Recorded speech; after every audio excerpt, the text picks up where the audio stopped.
Hello, my friends. We are going to talk today about creating even more intimacy, even more intimate intimacy, greater intimacy after loss and heartbreak. And fortunately, unfortunately, this was inspired by my life this week. So, if you're listening, if you're a human, you've probably had some kind of loss, some kind of heartbreak in your life. It's not easy, right? But I will say one of my favorite things about my job is getting to witness how resilient humans are. We are really naturally wired to kind of find homeostasis, find balance, recalibrate, even when we don't think that we're going to get through it. So, yeah, so if you've experienced heartbreak or loss of any kind, um, especially when it comes to losing loved ones or going through a divorce or a breakup that you feel like it just made it really hard to make yourself vulnerable again and love again. This week has been interesting. So, long story short, my 18-year-old cat, who I've had for almost 18 years, passed away on Wednesday this week. Um, and I'm gonna insert another life lesson in here. I had been telling myself for years, I'm not gonna be okay when my cat dies because this cat, his name is CB. Um, he is, my animal soulmate. I view him as like an angel. Even when he was alive, I viewed him as an angel that was like sent to me. Um, I still remember the day that I adopted him from the Anti-Cruelty Society. I had taken other cats out of cages. I was kind of playing with them, and I was like, we're not vibing. Is this maybe just not going to happen today? Like maybe I'm just not meant to have a cat. And then there was one cage with two animals, and I was like, uh-oh. The plan was to get one. So I took them out, and CB, the black and white one who passed away, he just curled up on my lap. And I still remember that moment, like, oh my gosh, he's like a furry bundle of joy. Um, and he did bring so much joy to my life. And, but I'm sure my animal lovers out there get it. It's like if you're having a rough day, if you're feeling lonely, if you're sick, sometimes we have these amazing animals that are very empathic and like come and cuddle us and they can sense how we're feeling. And it's a lot of that attunement that I think we hope for from other people as well. And there's a lot of that unconditional uh love that we experience with animals. And so part of this is also like, can we learn from that and bring some of that into our human connections? But I do think animals, it's easier to love in like just a clean, pure way where we tend to be less triggered by them. So I remember when I was practicing Buddhist, we used to do these Tonglen meditations, and it was a compassion meditation and kind of wishing for the relief of suffering. And so they go through several different rounds of it where you kind of inhale the suffering and then transform it and exhale the relief of the suffering, which by the way is just a great practice anyways if you guys want to try that. But it would always say like start with someone easy to love, and I would always start with my cat CB. He was so easy to love. So a couple things. Don't tell yourself you aren't going to be okay. Luckily, I changed my mindset on that a year or so ago. I was actually inspired by a family member who had gone through some loss as well, lost their spouse, had some major medical stuff come up. And I remember thinking, okay, wow, if this person can get through that and still feel confident in themselves and like know they're going to get through it and like know that life goes on, then like I got to start telling myself a different story. So if you're telling yourself the wrong story, this is your wake up call. Whether it's like I will never love again, or I will never be happy in my marriage again, or I'm never going to feel cared for in the way that I want. Let's stop the stories. So what I have found, and I think what a lot of you guys will find who are on a personal growth path of some kind, is that you're more resilient than you realize. Right. So like I had thought when my cat died, I'm like, I'm just gonna stop functioning. Like I'm just gonna like rot in bed and like have panic attacks all day, you know? And I think part of it is that I probably did a lot of pre-grieving because he was declining mentally and physically for a while. Um, but yeah, life goes on, right? And I also acquired a kitten found on the side of the road who you guys have probably seen in past videos running around like a maniac in the background if you watch the videos. But yeah, it's a reminder that it's like my heart can stay open, and also instead of feeling shut down and unable to function, because what's happening with that story is like, yeah, I'm not going to be okay when CB dies, is like I'm putting my security, my sense of okayness in the world outside of myself. And so that's actually a big part of my message today, is putting your sense of security, your sense of okayness inside yourself. And actually, you're not putting it anywhere, but I think it's more like realizing it is inside of you. It is, your essence, So a lot of you guys know that I'm an internal family systems therapist. And one of the core tenets of internal family systems is the idea of self energy. And self energy is calm, confident, playful. There's a sense of wisdom and clarity, just a sense of knowing. There's a sense of spaciousness where things are not as urgent. We're not reactive to things. I will also say, as that's something I've been working on, is this. I love spaciousness, but I can have a lot of urgency, or historically have. But I think that's actually a decision. So I think when we decide, what if I start telling myself I do have enough time? What if I start telling myself it's not urgent? It's not going to be a game changer in my life. I think my mind was always saying, this is going to be an amazing turning point. You have to get this done. And then it would be like, I mean, it helped a little, Um, so anyway, so self energy and really realizing that like that core essence of confidence and clarity. And I also want to add like trust in the universe, right? I think a lot of us go around worrying what's going to go wrong. When is the other shoe going to drop? Even if we've found like a beautiful love story, this is something my brain does for sure, is like, oh, well, what's going to go wrong? Why is it not going to work? How is it going to go down the crapper? How will it start becoming a bad relationship?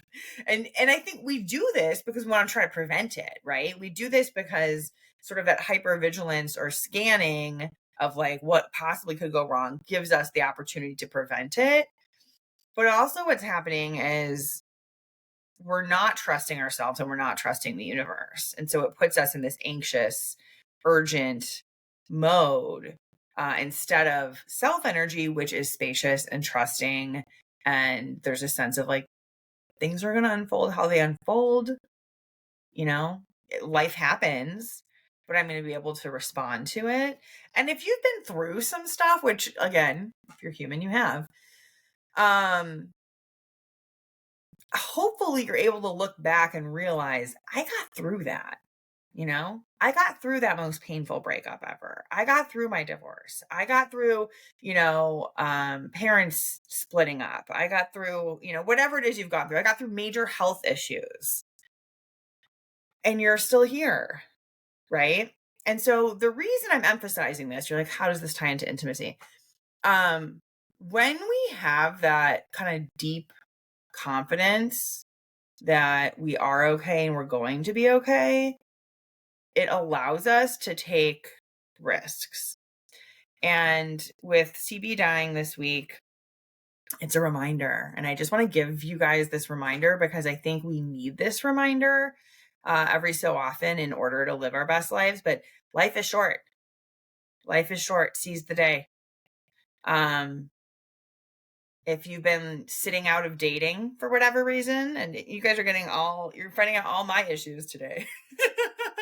um, Sometimes it can be, so for me, it was like, oh, I'm addressing work stuff and getting organized with my finances and working on my health issues.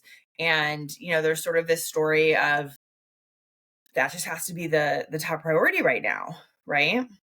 Or I don't want to bring my quote unquote issues into a situation, or my quote unquote issues, and I'm putting them in parentheses because these are perceptions that we have of like what other people are going to tolerate or not tolerate, or even like love, right? Sometimes people love our perceived imperfections.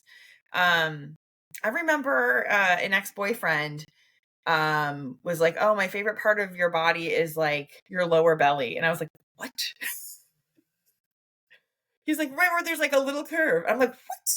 And then now I get it. But like at the time I was like, that's insane.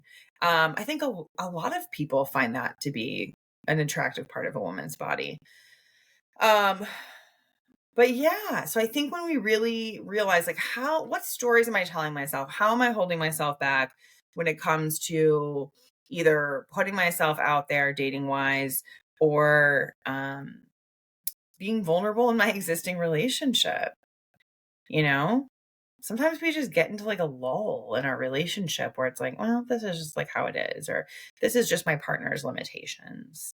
And then sometimes what happens is we decide, well, this is just how my partner is or how the relationship is. And then we use that as an excuse to not do our side of things. So yeah, like go on the dates, make the time now.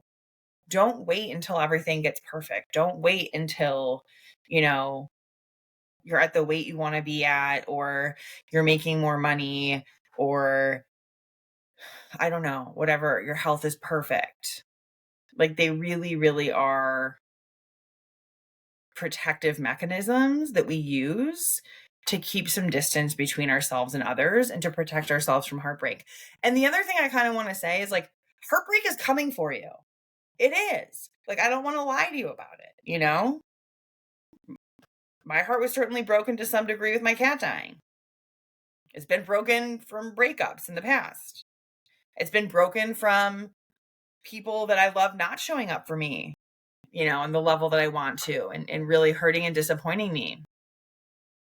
And I'm guessing you've been through that too. But I do think we need to make a conscious choice to be open-hearted. And yes, this applies to pets, this applies to family members, this applies to romantic relationships, friendships. Like I had a life coach tell me in the past, I think there was someone I was maybe interested in, but I was like, I don't know if I see this being like a long-term thing, or this, it probably would end. And she was like, so what? All relationships end. And I was like, mind blown. I'm like, so that's not a reason to not start one? She's like, no, like either you break up or someone dies. Like they all end. And so it's a really good reminder. And I will also add the owner of the life coach school, Brooke Castillo, she went through a period after her divorce where she was dating and she was kind of like, I don't want to just be like randomly having like casual sex with people or like hookups, but I also don't want to commit to being with someone forever. And so she talked about this idea of like a 90-day relationship where like you're committed monogamous with someone, but there's only a 90-day commitment. So you're creating this container to kind of explore intimacy in various forms without making it be the be all end all. And you can of course re-up after 3 months if you want. So I remember her saying something like, I want to fall in love as many times as I can. And I was like, what? Why would you want to do that? And because the first thing I thought it was like, but then they're all gonna have to end, And so I think the way we relate to things ending can change, can soften, can have more openness to it. My best friend said this week with my cat dying, she was like, I do kind of believe that like when something supportive leaves us, like when one door closes, another one opens. and we wind up getting kind of blessings or support in some other way. And that did happen. That did happen this week, you know. I also moved apartments. It was a very crazy week. Same building but different apartment. So yeah, between my cat passing and the move, you know, I've had a few friends, a handful of friends help me in different ways, take me to the veterinary office, help me move, you know, come over and help install new shelves in my apartment that I just moved into. And so it's just a reminder that it's like when we allow ourselves to kind of be open hearted and like use the supports that we have and ask for help and know that like not everyone's going to say yes and not everyone's going to, I certainly don't want to pretend that like it's just all roses and sunshine. No. And I had a couple like work situations that were frustrating. Somebody was very like not understanding about my cat passing. And I was like, wow, okay. So this person is kind of a values mismatch for me. Like I'm all about, you know, people and including pets before like transactional stuff in business. That's part of why I do this work. That's part of why I focus on relationships, you know, for a living and intimacy in particular. Um, because I think we also need to allow each other grace and allow each other imperfection and move away from hustle culture where it's all about, you know, the bottom line and, you know, producing things perfectly and um you know, at the expense sometimes of feeling our feelings and showing up for them. And I will also add that that's one of the gifts of grief. So not only did people show up, but with grief there is a slowing down and there is a reminder of like what's really important. Hint, it's relationships. So um it was like, you know what? Work can wait for a couple days. And even my move, I was like, packing can wait for a couple days. And if I'm not really fully prepared for my move, guess what? I'm going to figure it out anyways. And that's, I think, where that trust comes in. And that's where I think just deciding, like, I'm just not going to live in urgency anymore. Which, by the way, is one of the major reasons I see with clients for not having much of a libido. Like when you're living in anxiety and urgency and kind of like, okay, I have to do this, have to do this. Oh, I don't know. I'm not feeling good, but I have to get this done anyways. You know, it's like, it's not creating a feeling of safety in your body. It's not creating a feeling of safety in your heart to open.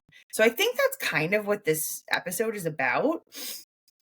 It's like we are creating our own inner safety to love, to be vulnerable, to ask someone on a date. I've also realized like I think I've had some fear of commitment. And again, life is short. You know, instead of living in fear of like, what if I make the wrong decision and I'm like locked into something forever? First of all, you're never locked into anything. You know, as we know, half of marriages end in divorce. Getting divorced is not a failure. It's a learning lesson. It's a lesson learned, and hopefully you know, make a different choice that's better for you next time. Um, but yeah, so like I just want to encourage people to really reflect, like, how open-hearted are you? In what ways are you protecting yourself? And then that brings me to kind of my next point of doing some parts work, right? Because understanding our parts, I think that's why I've gotten through this so well. Like I've surprised myself with how well I've gotten through my cat passing. And I also remember surprising myself during COVID. During COVID, I was like, I don't know if I'm gonna be okay. I live by myself. You know, I'm not gonna be able to see anybody. I'm gonna lose my mind. And I was like, okay, I'm gonna meditate every day. I'm gonna walk every day and, you know, see people outdoors when I can. And it's like, I did and I was okay. And my cat died and I'm okay. Am I sad? Yes. Do I start randomly crying in the parking lot of Home Depot? Yes. Okay. But I can feel my feelings. I can allow that. I can reach out for the support. I can be alone with my feelings and just like honor the relationship that I had with my amazing cat soulmate. And I think that's because I've done all the healing work. And by the way, I'm not done with it. I'm going to keep going. You know, there's always more to do. But because I've been able to face some things head on in my life emotionally, because I understand that there's like a part of me that's a perfectionist and it feels like I should grieve a certain way. And there's a part of me that um, really felt the weight of having to make the decision to euthanize my cat. And there's a part of me that just hopes he's okay, wherever he is, and just sort of the mysteries of the universe and what happens after we die. And it's holding all of that in the spaciousness of my self energy. So those parts don't take over unless I'm sort of allowing them to take over. Unless I'm just like, you know what? Yes, you get center stage to just cry now. Or you get center stage to like not have to make decisions. The day before I put him down, my brain was not working. I could not make decisions. Little ones like, do I want to go on a walk now? Should I eat something? Have I hydrated enough? There was also that part that was like, okay, you know that food and hydration are important and keep you grounded. So let's keep an eye on that. But knowing my parts and knowing the parts, I think especially our exiled parts, those are the ones that tell us we're not going to be okay, or that do experience panic or feeling unworthy, feeling not good enough. I also had some of that come up. I had a part that almost felt like unworthy of my cat's love because he was this perfect little, he's not perfect, you know what I mean? But perfect for me. This perfect little angel. And I felt his energy after he passed. And, I felt actually like he had somehow fortified my spirit and my energy after he passed. And just really thinking of all the gifts I had gotten from him. And there was a part that came up that was like, I almost don't feel worthy, or this part doesn't feel worthy. And to be able to hold space for that, like when we can hold space for the parts that don't otherwise feel safe, that's how we build the internal safety. And that's how we can be open to loving animals and humans again, and loving them better, and loving them in a more vulnerable way, and loving them in a more intimate way. So I hope that this is just a good reminder for people to keep your heart open and to do the work to be resilient and secure. I think internal family systems, which is one of the methods I use, is just so wonderful for that resilience and inner security, and just kind of building that inner confidence so that you can handle things when there is loss and when there is heartbreak. I also would say creating community. I think that's something that's missing for a lot of people. So for me, being part of an improv community here in St. Pete has just been such a blessing. And a lot of the people that have been showing up are people from that community. And so I think that, accepting that relationships end, trusting that when one door closes, another one opens, taking the time to understand your parts and building that inner security, and then creating community. Those would be my 4 recommendations to help you be open-hearted instead of guarding your heart. And I hope that makes sense. If this resonates, let me know. Thank you everybody for listening, and we will catch you next week with another episode of Ask a Sex Therapist. Bye everybody.